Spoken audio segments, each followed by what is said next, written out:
L'opération de planting d'arbres pour célébrer la journée nationale de l'arbre en République du Congo a été décentralisée pour ce 6 novembre 2024, c'est-à-dire les autorités de différentes localités ont été conviées à mener cette opération dans leur territoire d'exercice.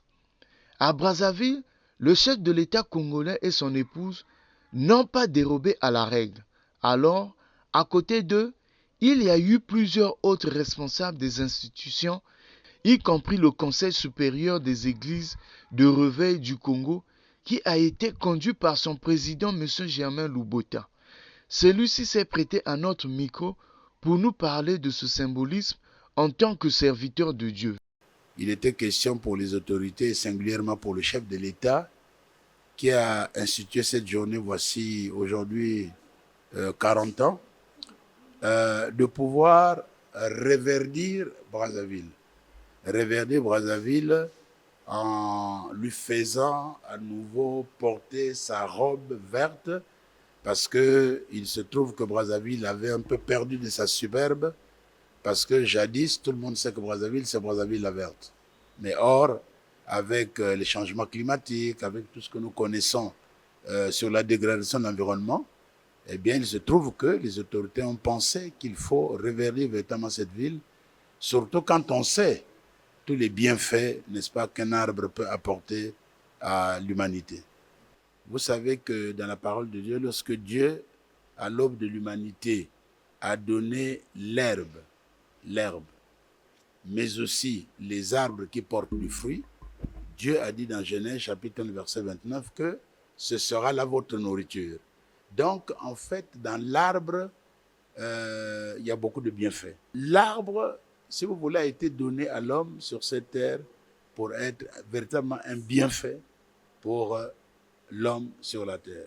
Donc je crois que quand on cherche à reverdir, comme le dit le thème, mais c'est justement pour que nous puissions avoir un environnement qui ne se dégrade pas, mais un environnement qui s'assainit au travers de tout ce que l'arbre peut produire, la chlorophylle, n'est-ce pas, pour l'oxygénation, n'est-ce pas, de la nature, mais aussi pour tout ce que l'arbre peut donner pour notre bien, comme la parole de Dieu le dit. Décrétée en 1986, cette journée constitue un appel citoyen qui veut que chaque individu fasse un planting pour célébrer ce jour.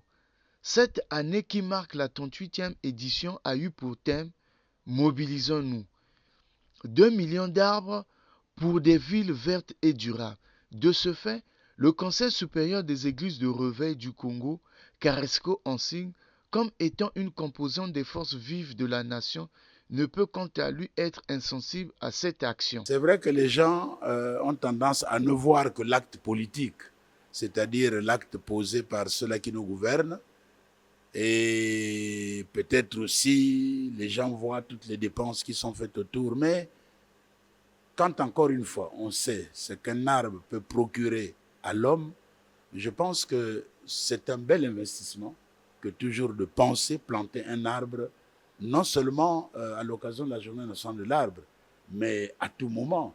Hein, voyez-vous, on raconte par exemple qu'au plateau des 15 ans, quand vous marchez aujourd'hui dans les rues du plateau des 15 ans, vous voyez, toutes les parcelles n'ont pratiquement plus d'arbres.